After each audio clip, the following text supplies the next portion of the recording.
Hi coach, how are you? I'm very good. How's This it? is absolutely beautiful. Down at the beach, stunning. Really, really nice. Very relaxed.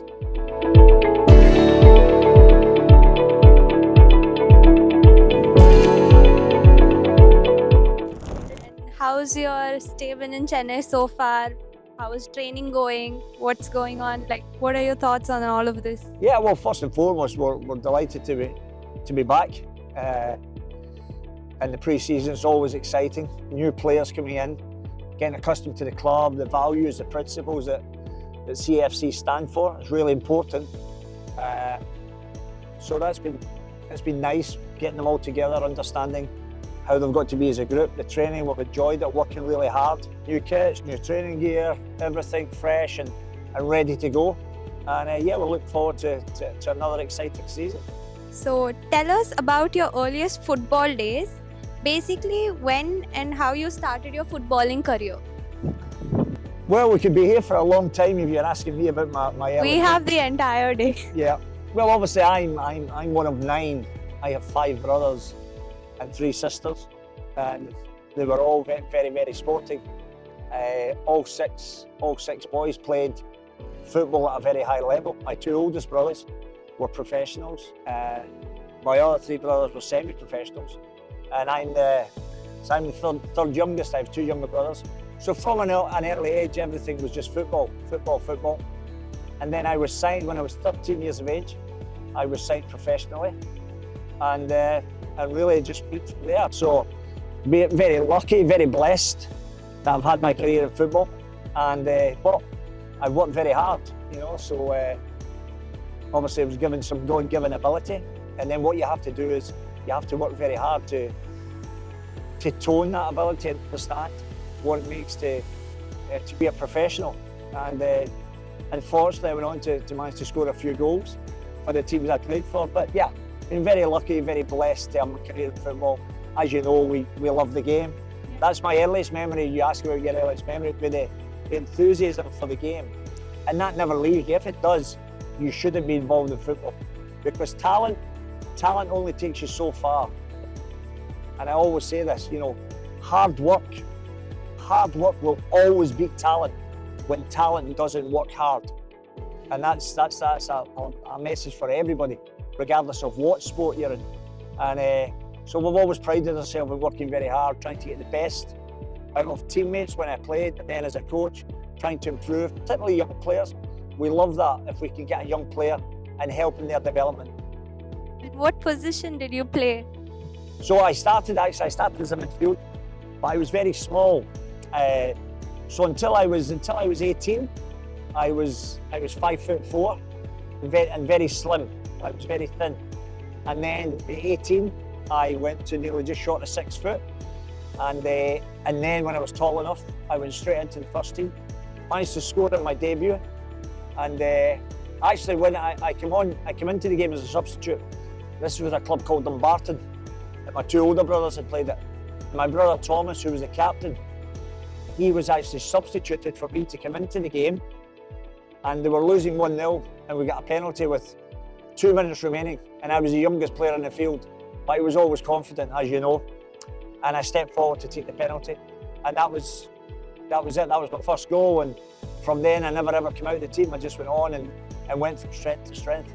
Yeah, well, very much so, because again, I mean, you know this because I speak about this quite often, how important family is. And we at CFC at Chennaiyin, from Rita Mam and Abhishek, we pride ourselves on having very much a family club, that anyone that comes into it, they all feel part of this beautiful family.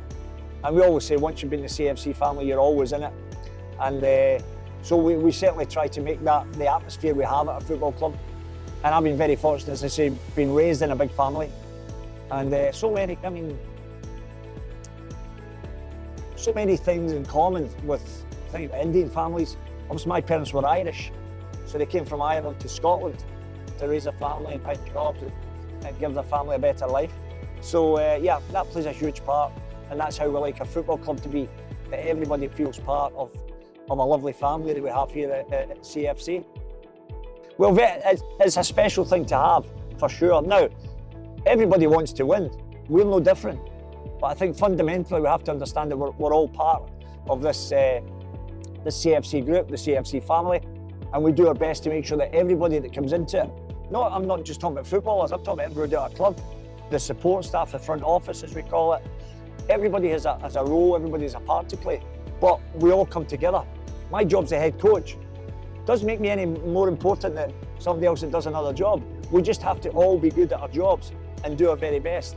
But it's nice, I love it when we all get together, and we certainly enjoy those moments. But ultimately, as we know, we have to try and win football games, and that's what we're judged on. What made you fall in love with this sport, and who inspired you to play this sport? Yeah, well, again, it's a great question. I mean, I think, where I'm from in Glasgow, I'm from a very much a working class area called the Gorbals, which back in its time was known as being quite rough and tough, and you had to look after yourself. But football was a passion for everyone, and I remember, my first day, I remember my head teacher when I left primary school as a little one. And he said, I remember the first day you came to school, you had a ball under your arm, ready to play football. And I was fortunate because I had older brothers and sisters. So I had a great example. My oldest brother, Joseph, who's an unbelievable footballer. And so himself and Thomas, who were great, my brothers who were great players. So I'd ready-made role models because obviously they were there. And so it was, I was very lucky in that respect. And then there was a friend of mine he's now passed away, God rest him, was Tommy Burns, who was a Celtic player, then became a Celtic manager. An outstanding footballer and a manager, but more importantly than that, he was an outstanding man. And that's more important than being good at football. So if you can bring it all together, then of course that helps. So I was very lucky as a kid that I had really good role models and people to inspire you and that you could look up to. And according to you, who's the best all-time football player, and why do you regard this person at such a level? Well, obviously I'm a little bit older, so at the moment, obviously the younger generation look at Lionel Messi, they look at Ronaldo, and rightly so, because in the modern time those have been the two absolute stars. But me as a young boy growing up, there was Pele, who, I mean, the stuff that man could do. Words. Yeah, absolutely. And then from Brazil, we then go to Argentina again with Maradona. And Maradona was amazing. And, the things that Maradona done, because, for example, he went to Italy, to Napoli, and he took a team from Napoli to be the champions because of how good he was, and he inspired others. So, so Maradona, and he might have, Maradona might have one or two flaws in his, different things, but as a footballer, wow, amazing. 𝐲𝐶 Cruyff, the Dutch, so there's been so many, and it's great because I would hope that young players take inspiration from these type of players, these super players. But I think Lionel Messi, Cristiano Ronaldo in the modern day have also shown that off the field, they do tremendous charity work, they're always there. So I think they're two very good role models for all the young kids. Tell us if there's a moment about the game that you will always hold close to your heart. Any game, I've been very lucky because obviously as a player, I managed to score a few goals. As a coach, I'm obviously had tremendous success. So I've been very, very, very, very, very lucky in many ways. But I'll tell you a story that wasn't, because it was part of the makeup of who you are. I was manager of St Johnstone, and my first job as a manager, went in as player manager. I was coming up to about, I was 38 at the time, but anyway, we had a very, very good team. And we went to the last day of the season, and there was a team in our league, we were looking to get promoted to the Premier League, the top league in Scotland. And we were competing against a team called Gretna. So Gretna had a 1 point advantage over us into the last game, and they were playing away from home. And we were also playing away from home against a team called Hamilton, who played on AstroTurf, and they'd been unbeaten at home all season. They were the third place team in the league. So we had to win and hope that Gretna didn't win. And if that happened, we were champions, which would have been an amazing feat, because from January, with half the season gone, we were 15 points behind them.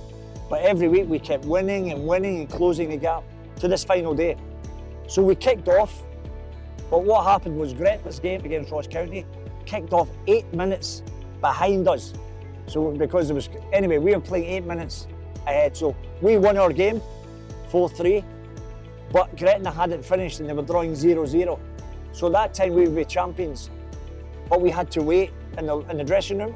One of the players had the radio on, listening to the commentary because they were 8 minutes behind. So at that moment we were champions, waiting for this result to come in. And in the final minute of injury time, Ross County had a corner, and Ross County had to score to win to avoid relegation. So they put everyone forward to score. But the corner was defended and Gretna broke. And in the final minute, this is true, the final minute of injury time, they scored off the inside of the post, which made them champions. And we had to sit and listen to that on the radio. The reason I tell that story is because that's the nature of football. Nothing is ever smooth. But when I went home, and obviously we were devastated because you're so close to being champion. But that night I sat and I thought, you either do one or two things.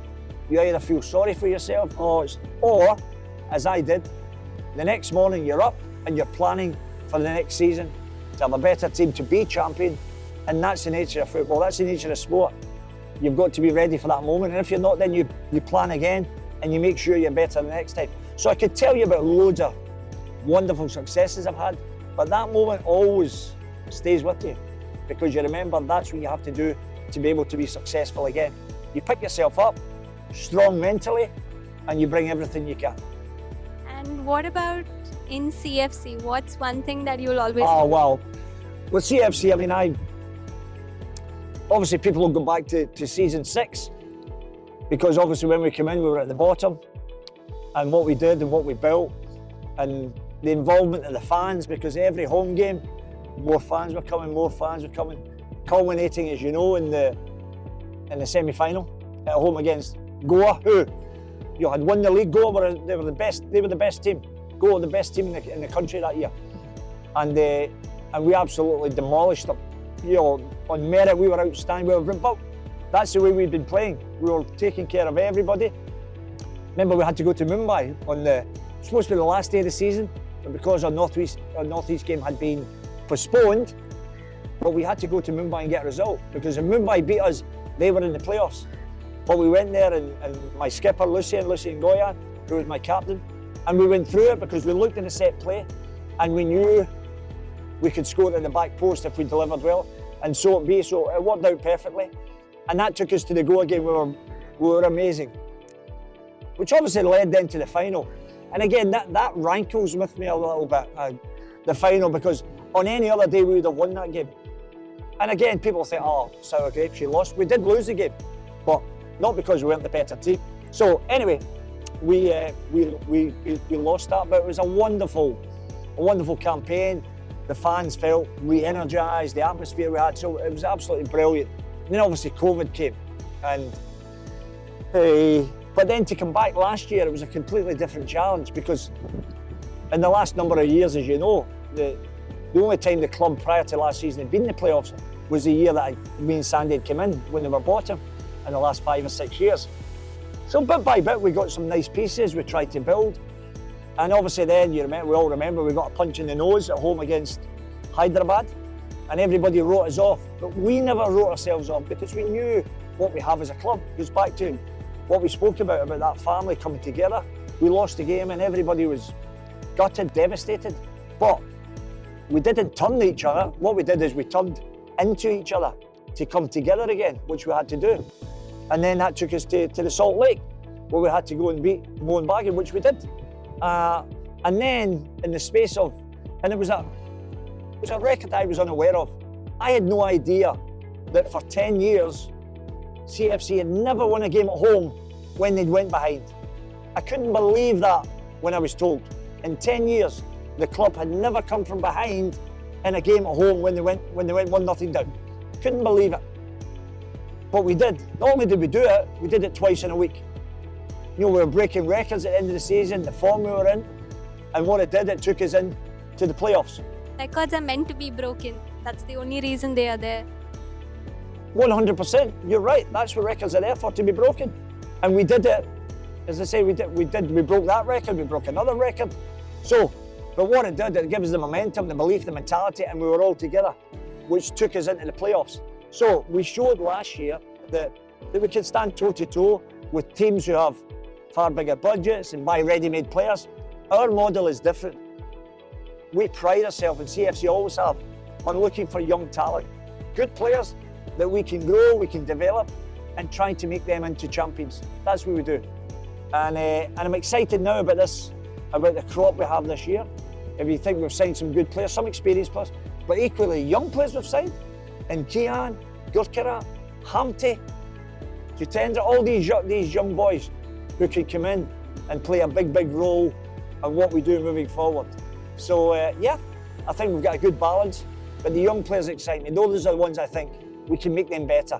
If we make them better, we become a better team, and that's the aim, to make us a better team than what we were last year.